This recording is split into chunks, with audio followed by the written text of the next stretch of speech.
is a very diligent teacher of the word. He's one of my favorite Bible characters because he's a man who studied so much throughout his life. Now, most of what he studied, he counted as rubbish later on. But he's a man that studies. He's a man that is into, when he was in darkness, he was still full of zeal in the wrong place, but he was a zealous person.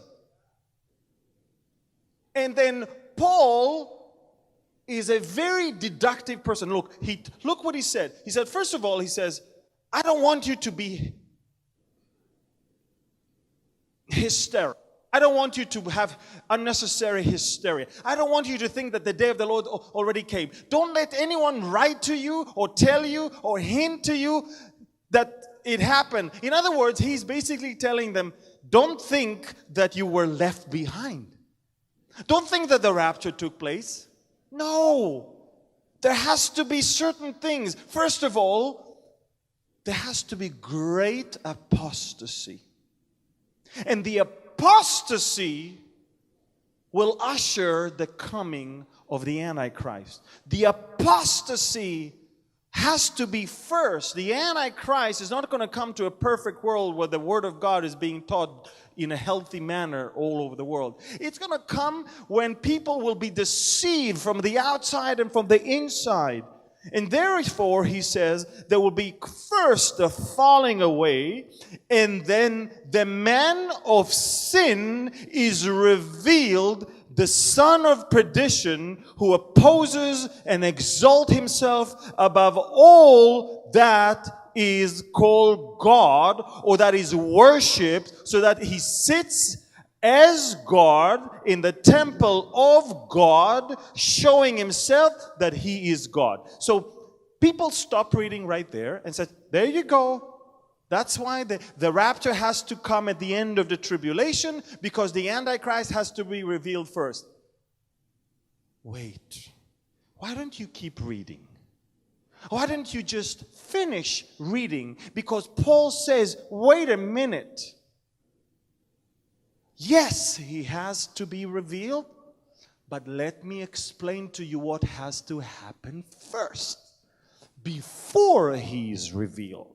And then he says this, do you not remember that when I was still with you, I told you these things? And now you know what is restraining, that he may be revealed when?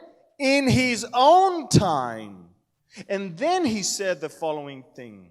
For the mystery of lawlessness is already at work. He says, look, the Antichrist is going to be revealed, future tense, in his old time. But the one thing we can conclude for sure, one thing we know for sure, is that his spirit of lawlessness, his spirit of evil, of deception, is already at work. So that's one for sure. But then he says this. Then he says, the mystery of lawlessness is already at work. Only he who now restrains will do so until he is taken out of the way. And then, say, and then. And then, say, and then. And then the lawless one will be revealed. So you have to keep reading. You don't conclude. You have to study the word. He's telling you, yes, there is going to be apostasy. Yes, the Antichrist is going to rise. But I want you to know that he is going to be revealed in his own time. But there is one thing that is stopping him from being revealed. And that one thing has to be taken out of the way for him to then be revealed. Wow. I just love the Word of God, because the best way to study the Word of God is to let the Word of God explain the Word of God. So, the questions that we're going to ask ourselves today is, first of all, who is the restrainer? What is he restraining? When did the restrainer start?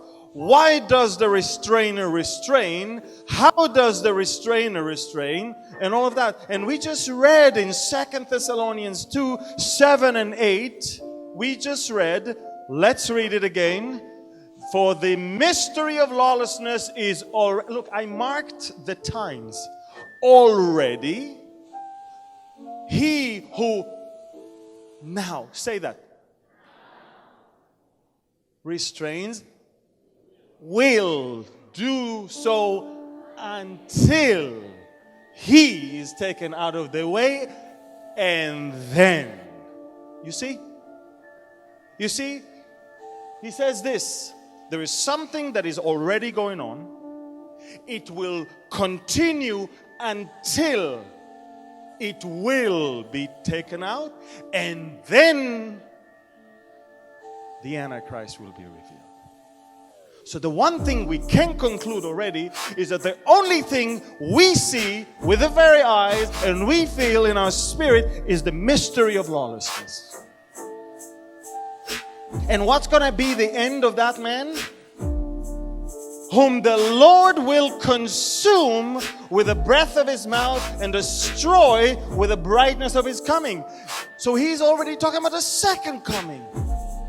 He's telling you the rapture will be taking place. Then the Antichrist will reveal himself, and then in the second coming, Christ will destroy him. All of that treasure is within those two verses. Just to put things in the right perspective. 1 John chapter 4, 1 to 3. Beloved, do not believe every spirit, but test the spirit whether they are of God, because many false prophets have gone out into the world. By this you know the Spirit of God. Every spirit that confesses that Jesus Christ has come in the flesh is of God. And every spirit that does not confess that Jesus Christ has come in the flesh is not of God. And this is the spirit of the Antichrist, which you have heard was coming and is now already in the world. The spirit of the Antichrist is already in the world. 1 John 4, 4 to 6. You are of God, little children, and have overcome them, because what? Say. Because He. Say He. He who is in you is greater than he who is in the world. They are of the world, therefore they speak as of the world, and the world hears them. But we are of God. He who knows God hears us. He who is not of God does not hear us. By the way, this tells you that large churches are not necessarily teaching the Word of God. This tells you that being a believer does not necessarily mean I need to belong to a huge crowd, because let me tell you something, folks. We will always be the minority. Always. We were not even designed to be the majority. We are designed to be only, at the end, the only ones. But until He will make all things new, new heavens, new earth, new Jerusalem, where we are the only dwellers, we will always be the minority. Don't seek to be the majority, because you will not be. Wide is the path to destruction, narrow is the path to salvation. You understand, to begin with, we're not of this world. We are citizens of the heavenlies. We are not. If you want to be like the world, look what's going to happen. because he who is in you is greater than he who is in the world. They are of the world, therefore they speak as of the world, and the world hears them. The world will hear you when you speak to the world what the world wants to hear. The world will not hear you if you speak the truth. Now let me teach you Greek. Look at the word in the Greek. Ho. Say ho. Ho is he.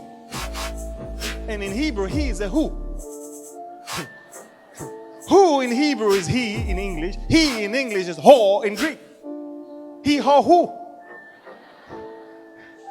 Ho means the one. Romans 8:31-32. What then shall I say to these things? If God is for us, who can be against us?